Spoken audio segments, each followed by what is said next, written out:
الحمد لله وكفى والسلام على عباده الذين اصطفى.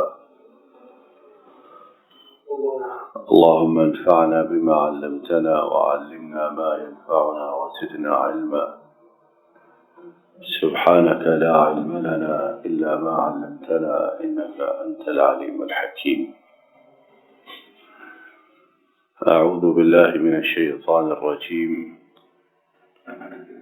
بسم الله الرحمن الرحیم.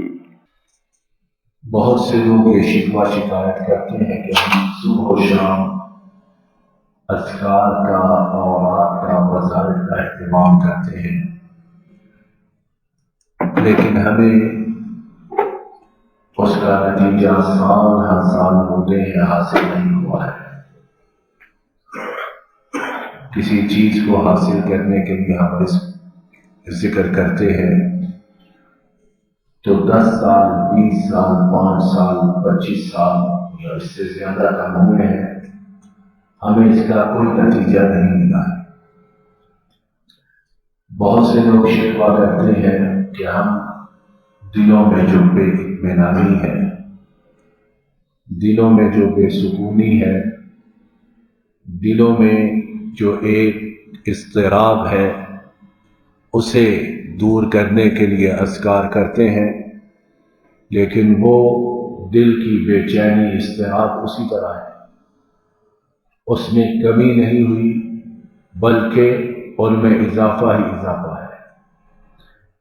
بہت سے لوگ کہتے ہیں کہ ہم اذکار کرتے ہیں تاکہ گناہوں سے دور رہیں ہماری نگاہیں، ہمارا دل، ہمارے اعضاء، ہمارے جوارح، ہمارے آرگن جو ہیں وہ پاک صاف رہیں، لیکن یہ بھی ممکن نہیں ہوتا۔ زبان سے گالیاں نکل رہی ہیں، زبان سے بیہودہ الفاظ، فحش گفتگو اس کے دریا بہہ رہے ہیں۔ غرض یہ کہ اتنے ذکر اذکار کے بعد ہمیں کچھ فائدہ نظر نہیں آتا ہے۔ تو اب 2 ہی صورتیں ہیں۔ پہلی صورت یہ کہ یا تو ہمارا رب سچا ہے اور ہم جھوٹے ہیں، اور یا معاذ اللہ دوسری صورت ہے جو پہلی کے برعکس ہے کہ معاذ اللہ رب کی بات سچی نہیں، ہم سچے ہیں۔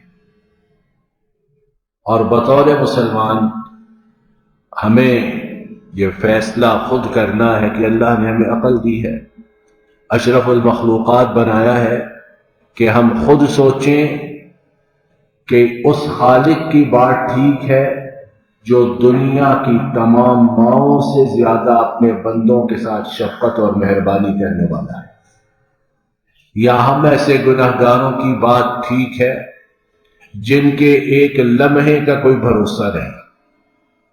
ہم کبھی کچھ کہتے ہیں، اگلے ہی لمحے اس کے الٹ بات کرتے ہیں، اور تیسرے لمحے پھر دوسرے لمحے کے الٹ بات کرتے ہیں۔ تو پتہ یہ چلا کہ یہ جتنی خرابیاں اذکار کرنے کے باوجود ہم میں موجود ہیں، اس کے لیے قصوروار ہم ہیں۔ رب کی بات میں رتی برابر کوئی شک و شبہ، کوئی اونچ نیچ، کوئی اگر مگر، کوئی چوکے چنانچے نہیں ہے، اور ان سے زیادہ سچی بات کرنے والا، ان سے زیادہ پختہ بات کرنے والا، ان سے زیادہ اپنی بات کو نبھانے والا اور کون ہے؟ یہ ہے کہ ہم جھوٹے ہیں، ہمارے اعمال غلط ہیں، ہمارے کرتوت سیاہ ہیں، جن کی وجہ سے ہم اذکار سے فائدہ نہیں اٹھا سکتے۔ آئیے اللہ کی توفیق سے چند لمحات میں 1 2 3 کر کے سنتے ہیں کہ ہمارے یہ اذکار جو ہم کرتے ہیں، صبح شام کے ہوں، نمازوں کے بعد کے ہوں، دعائیں ہوں، دعا بھی ذکر ہے، قرآن پاک کی تلاوت ہو، بہت اعلیٰ ذکر ہے، حتیٰ کہ نماز سب سے اعلیٰ ذکر ہے۔ یہ کیوں بے اثر ہے؟ نماز کا فائدہ تو اللہ تعالیٰ نے کلام پاک میں یہ بتایا، ان الصلاۃ تنہی عن الفحشاء والمنکر، کہ یہ بے حیائی سے اور برے کاموں سے روکتی ہے۔ اور ہم میں سے معاذ اللہ بہت سے ایسے کہ ادھر نماز پڑھ رہے ہوتے ہیں، ادھر دل میں ہوتا ہے کہ باہر نکل کر یہ گناہ کرنا ہے، ابھی مسجد کی سیڑھیاں بھی پوری نہیں چڑھتے تو اس گناہ کے کرنے میں داخل ہو جاتے ہیں۔ کیوں ہے اس طرح؟ آئیے دیکھتے ہیں کہ وہ کیا چیزیں ہیں جو ہمیں اذکار سے فائدہ اٹھانے سے روکتی یا اذکار کو ہمارے لیے بے اثر بنا دیتی۔ پہلی چیز جو بہت زیادہ لوگوں میں بہت حد تک موجود ہے اور بہت تھوڑے لوگ اس سے محفوظ ہیں، کہ بہت سے لوگ سمجھتے ہیں کہ جب ہم نے ذکر کر لیا، جب ہم نے اذکار اوراد وہ پڑھ لیے تو اب اس کے بعد عمل کرنے کی کوئی ضرورت نہیں۔ جاب کے لیے، نوکری کے لیے، بزنس میں برکت کے لیے کوئی ذکر کرتا ہے، کوئی دعا مانگتا ہے، اللہ کے ساتھ لو لگاتا ہے، تو بہت سے اب سمجھتے ہم نے ذکر کر لیا، دعا مانگ لی، اب یہ اللہ کا کام ہے کہ جاب کا لیٹر سیدھا ہمارے گھر میں پہنچ جائے، اب یہ اللہ کا کام ہے کہ بزنس اگر ہم کرتے ہیں تو نوٹوں کی بارش چھت پر ہمارے گھر کے اوپر ہو۔ ہم نے اللہ کو یاد کیا تو اللہ ہمارا یہ کام کیوں نہیں کر رہا؟ یہ انتہائی بڑی غلطی ہے۔ اور اگر یہ بات ہوتی تو ہمارے نبی کریم صلی اللہ علیہ وسلم صرف دعائیں مانگتے۔ 23 برس جو انہوں نے محنت کی، جو جدوجہد کی، جو جنگیں لڑی، جو غزوات ہوئے، وہ سارے کے سارے نہ ہوتے، کیونکہ آپ کا ذکر، آپ کی اللہ سے دعا تو اللہ براہ راست سنتے۔ تو اگر ان کی زندگی میں اتنی الجھنیں، پریشانیاں، مصیبتیں، تو پتہ یہ چلا کہ اذکار کے ساتھ ساتھ عمل جو ہے وہ انتہائی ضروری اور لازم ہے۔ ادھر دعا مانگی، ادھر کمبل میں جا کے لیٹ گئے کہ اب اللہ سنے گا اور ہمارا کام کر دے گا، ادھر فجر کے بعد، مغرب کے بعد اذکار پڑھے اور اس کے بعد مسجد ہی میں ہاتھ نیچے رکھا اور لمبی تان کر سو گے، تو ایسی چیز اللہ تعالیٰ کو ہرگز پسند نہیں۔ امام مسلم نے حضرت ابو ہریرہ رضی اللہ عنہ سے روایت کی کہ نبی کریم صلی اللہ علیہ وسلم نے ارشاد فرمایا، احرص على ما ينفعك واستعن بالله ولا تعجز۔ فرمایا جو کام تیرے فائدے کا ہے، تیری مصلحت کا ہے، تیری ضرورت کا ہے، اس میں اس کے لیے اپنے اندر تڑپ پیدا کر، حرص پیدا کر، اور پھر اللہ کا نام لے اور اسے کرنے میں جت جا، خوب جد و جہد کر، محنت کر، اور کمزوری، عاجزی مت دکھا کہ میں کیا کروں، مجھ سے تو ہوتا نہیں، یہ تو اللہ ہی کرے تو ہو، میری تو قسمت ہی ایسے، اور جتنے بول ہمارے معاشرے میں بولے جاتے ہیں۔ فرمایا ہرگز نہیں، اللہ کا نام لے اور جت جا اس کام میں،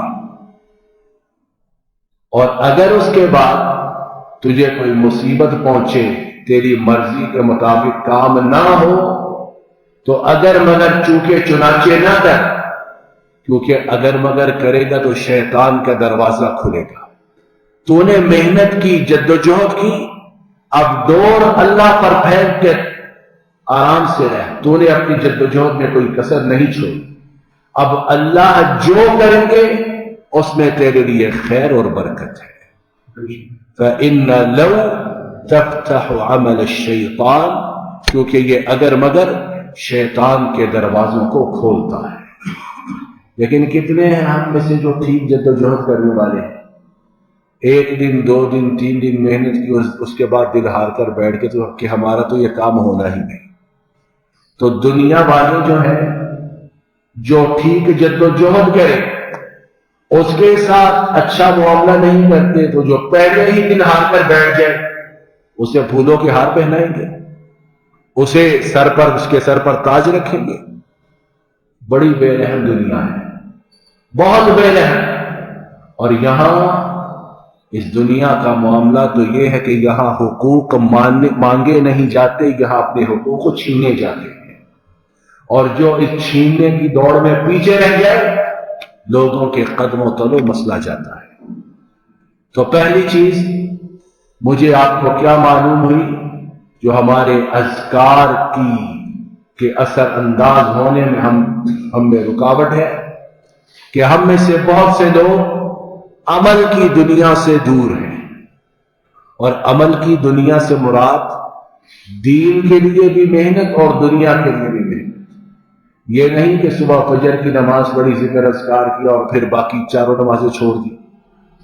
یہ نہیں کیا کہ صبح فجر کی نماز کے بعد گھنٹہ دعا مانگی اور پھر چاروں نمازیں جو ہیں وہ گول کر گئے۔ دین میں بھی محنت اور دنیا میں بھی محنت کے علم اگر ہمیں پتہ ہے کہ اذکار کا فائدہ ہے تو اس کے ساتھ ساتھ عمل کرنا انتہائی ضروری ہے۔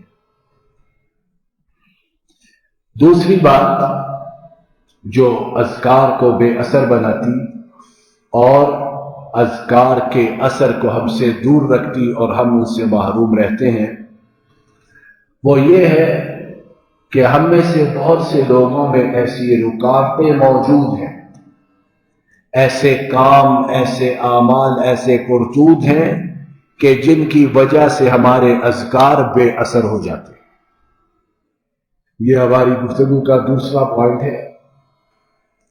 اس دوسرے پوائنٹ کی ذیل میں ہم چند باتوں کو سنتے ہیں کہ وہ کون سی رکاوٹیں ہیں جو ہمارے اذکار کو بے اثر بناتی ہیں۔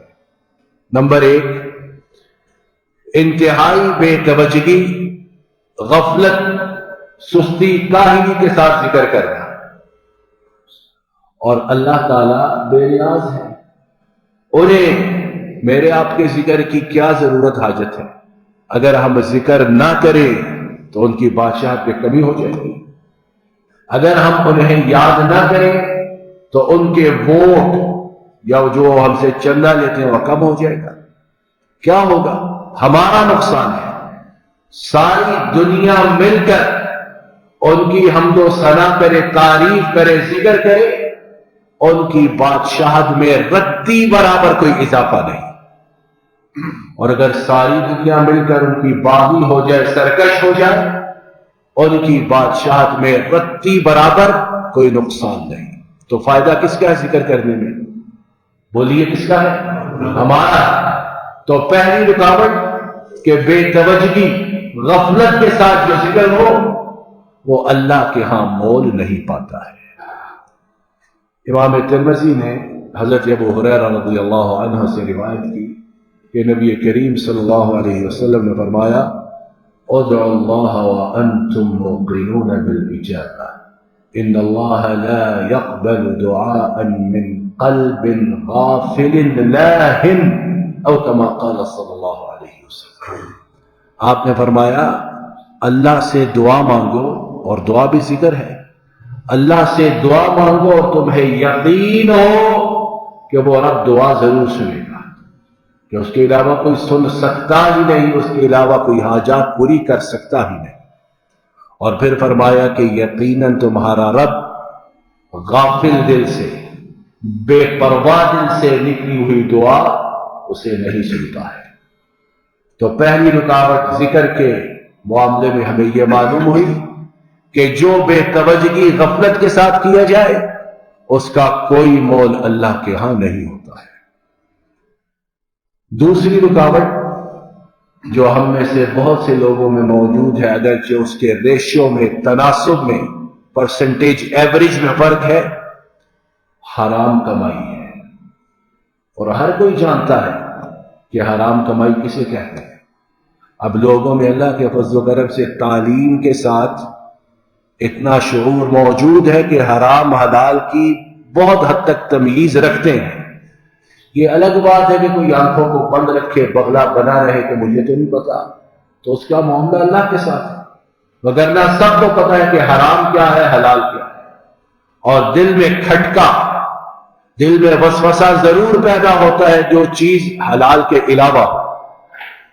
اب جب حرام کی کمائی ہوگی تو 24 گھنٹے نہیں، دن کے 28 گھنٹے بھی ہوں، ان میں ہم ذکر کرتے رہیں، دعا مانگتے رہیں، اللہ قبول نہیں کرے گا، اللہ نہیں مانے گا۔ اور اگر میں یہ بات کہوں تو میری کیا حیثیت ہے؟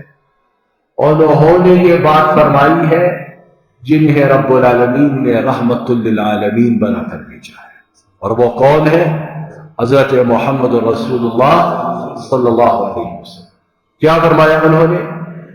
امام مسلم نے حضرت ابو ہریرہ رضی اللہ عنہ سے روایت کی کہ آپ صلی اللہ علیہ وسلم نے فرمایا ان اللہ طیب لا يقبل الا طیبا، اللہ تعالیٰ یقیناً اللہ تعالیٰ پاک ہے اور پاک کے علاوہ کوئی چیز قبول نہیں فرماتے۔ لمبی حدیث پاک ہے، ہم وہ ٹکڑا سنتے ہیں جو ہماری موضوع کے متعلق ہے۔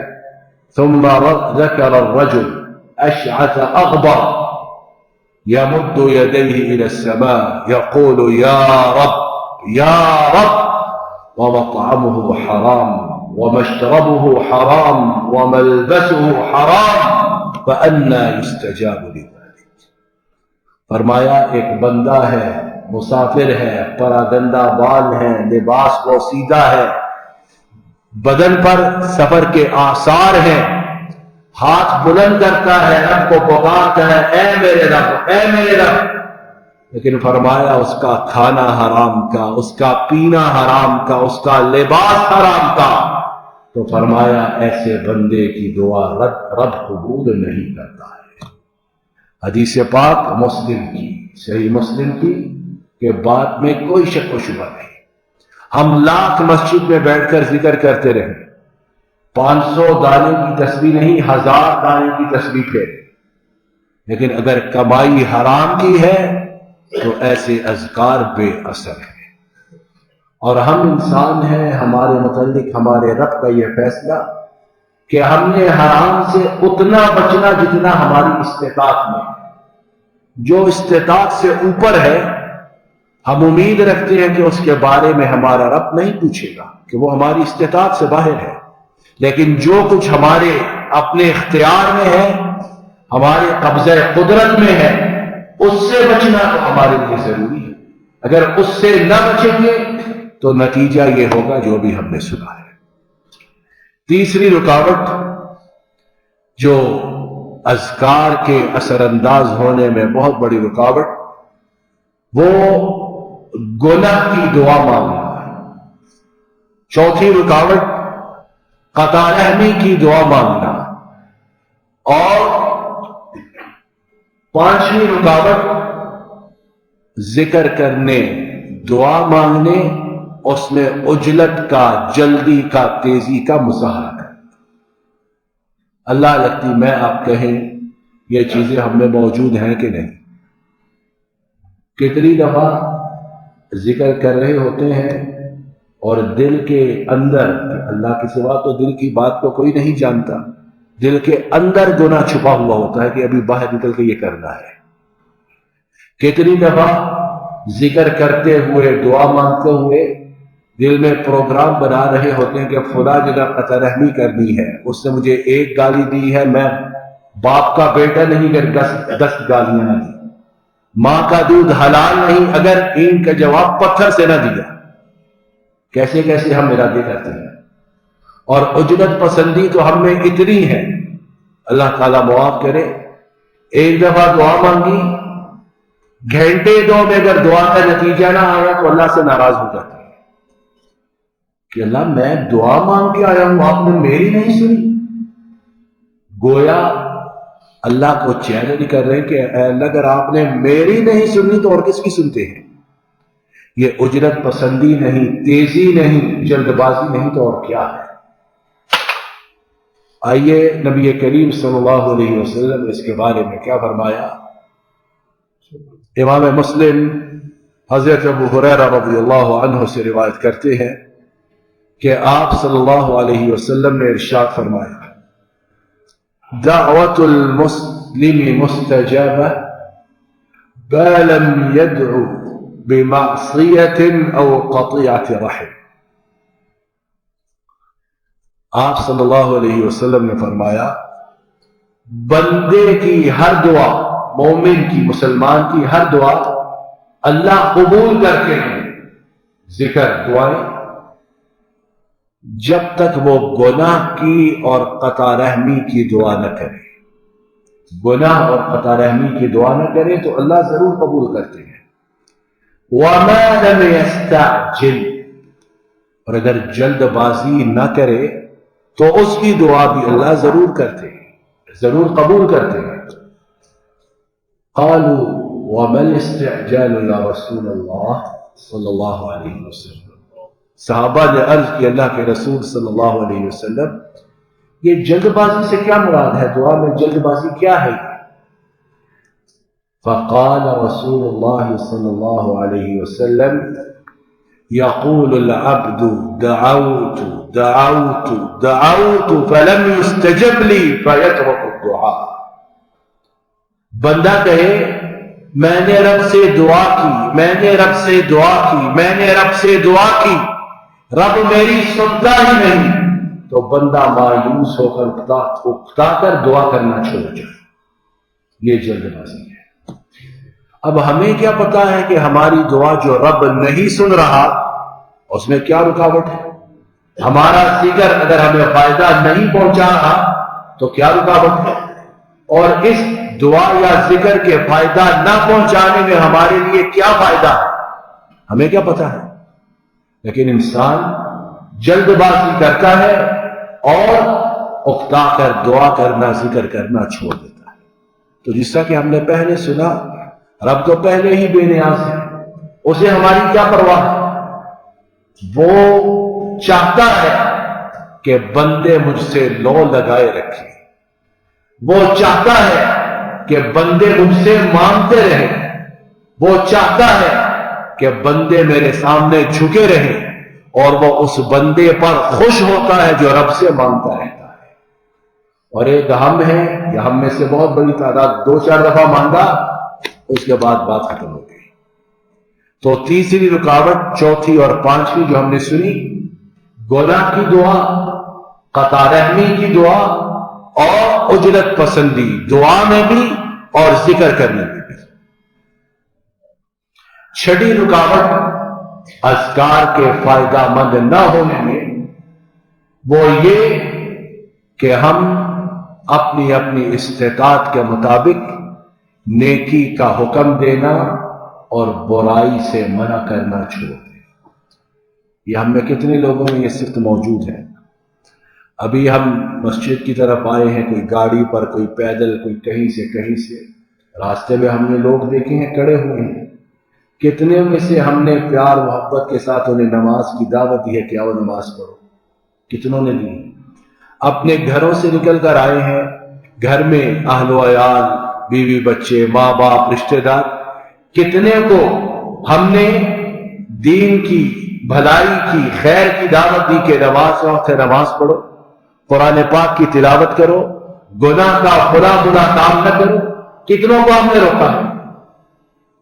جب یہ چیز ہم میں ختم ہوئی تو خیر و برکت ہم سے اٹھ گئی، ہماری دعائیں بے اثر ہو گئی، ہمارے اذکار، ہمارے اوراد، ہمارے وظائف، ان کی روح ختم ہو گئی۔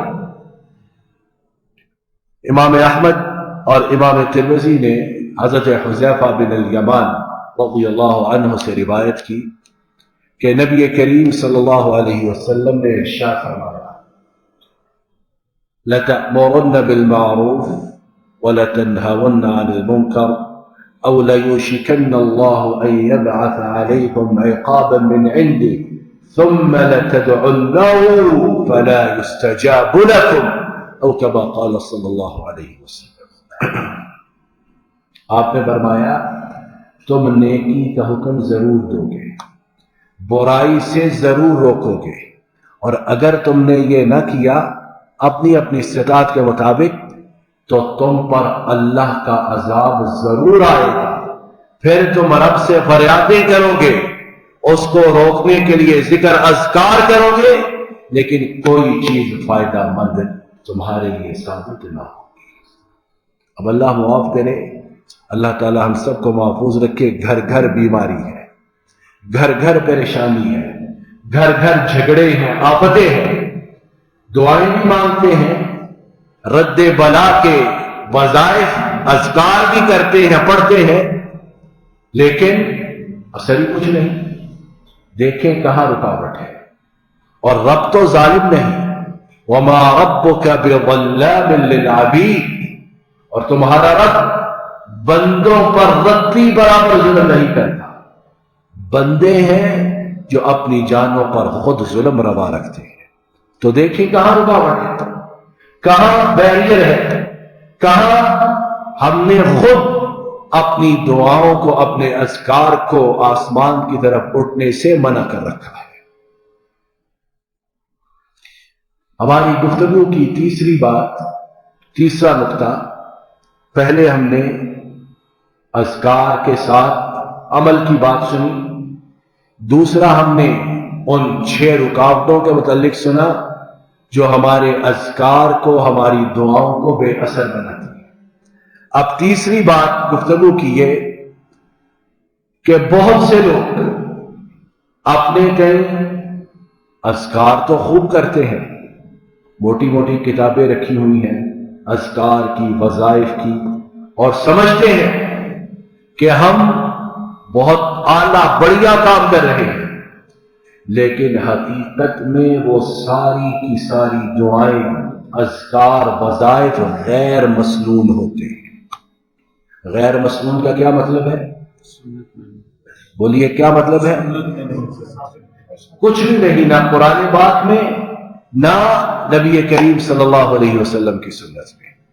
گویا جو یہ غیر مسنون اذکار کرتا ہے اور ان کے کرنے پر اصرار کرتا ہے کہ میں نے یہی کرنا ہے، گویا وہ زبان قال سے نہیں تو زبان حال سے، دل سے یہ کہتا ہے کہ اللہ کو تو معاذ اللہ اس ذکر کا پتہ نہیں تھا، معاذ اللہ نبی کریم صلی اللہ علیہ وسلم کو تو پتہ نہیں تھا، اب میں آیا ہوں یا مجھ سے پہلے کچھ بڑے آئے ہیں جنہوں نے یہ کتاب لکھ کر اس کمی کو پورا کیا ہے۔ تو گویا یہ براہ راست گستاخی ہے اللہ تعالیٰ کے ساتھ اور نبی کریم صلی اللہ علیہ وسلم کے ساتھ۔ اذکار ہم کیوں کرتے ہیں؟ کہ ہمیں فائدہ ہو، روحانی، جسمانی، مالی، ہر جگہ ہمیں فائدہ ہو۔ تو عقل مندی کا تقاضا یہ ہے کہ ہم علاج وہ استعمال کریں جس سے ہمیں فائدہ پہنچے، جس سے شفا ہو، یا علاج وہ استعمال کریں جس سے یا تو فائدہ ہی نہ ہو یا بیماری زیادہ بڑھے۔ کیا عقل مندی ہے؟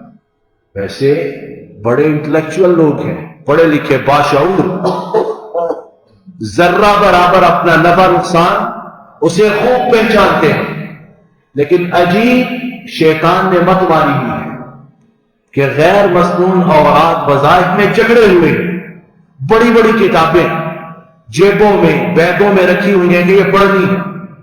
بہت اچھی بات ہے، لیکن میرے بھائی ذرا غور کر کے کیا پڑھ رہے ہو؟ اور اللہ کے فضل و کرم سے جو مسنون اذکار ہیں، جو قرآن و سنت میں مذکور اذکار، وظائف، اوراد ہیں، ان کی تعداد ہی اتنی زیادہ کہ ہم سارا دن، ہفتہ بھر پڑھتے رہے اور انہیں دہراتے نہیں تو وہی ختم نہ ہو، اتنی تعداد ہے ان کی۔ تو پھر ہمیں غیر مسنون کی طرف جانے کی کیا ضرورت ہے؟ تو تیسری بات میری آپ کی سمجھنے کے لیے، جاننے کے لیے یہ کہ اپنے دامن کو غیر مسنون چیزوں سے دور رکھیں۔ اور یہ صرف اذکار اوراد کی بات نہیں، زندگی کے ہر معاملے میں اور خاص طور پر دین کے معاملے میں ہر وہ چیز جو کتاب و سنت میں موجود نہ ہو اس سے پہلو تہی برتے اور اسے اپنے دامن کو بچائے۔ چوتھی اور آخری بات اذکار کے بارے میں، اور اسی پر انشاءاللہ ہم اپنی گفتگو کو ختم کرتے ہیں، کہ بہت سے لوگ اذکار کی دنیا میں تھوڑا سا داخل ہوتے ہیں اور پھر اس کے بعد 2-4 دن، 2-4 ہفتے، 2-4 مہینے یا اس سے تھوڑا زیادہ عرصہ جب دیکھیں کوئی فائدہ نہیں، تو بالکل اس کھاتے کو بند کر دیتے ہیں اور سمجھتے ہیں کہ ہم یہ جو اذکار، یہ دعائیں، یہ چیزیں، ان کا کچھ فائدہ نہیں ہے۔ یہ شیطان کا اتنا بڑا وسوسہ، شیطان کا اتنا بڑا حملہ اور شیطان کا اتنا بڑا جال کہ بڑے بڑے عقل مند اس جال میں بری طرح پھنسے ہیں۔ اور کتنے لوگوں کو ہم اپنی روزمرہ زندگی میں دیکھتے ہیں، 2-4 ہفتے بڑے جوش و خروش سے نمازیں پڑھی، فجر کی نماز بھی جماعت کے ساتھ، عشاء کی بھی، اور گھروں میں تہجد کا بھی اہتمام، اپنے چہرے مہرے کو، چال چلن کو، وضاقتہ کو بھی سنت کے مطابق بنایا تھوڑا عرصہ، تھوڑے عرصے بعد دیکھیں تو بالکل حیت ہی بدلی ہوتی ہے، بالکل کسی اور رنگ میں نظر آتے ہیں۔ پوچھیں، سوال کریں کیا ہوا؟ بھائی کوئی فائدہ نہیں، بڑی نمازیں پڑھ لی، بڑا ذکر کر لیا، ٹکے کا فائدہ نہیں ہوا۔ اللہ تعالیٰ معاف کرے، کتنی اس طرح کی ہم باتیں سنتے ہیں۔ آئیے ایسے لوگوں کے لیے ڈھارس ہے، تسلی ہے اس شخصیت کی طرف سے جن پر آسمان سے رب العالمین وحی نازل فرماتی ہے اور جن کی کوئی بات وحی کے بغیر ان کی زبان مبارک سے نہیں نکلتی۔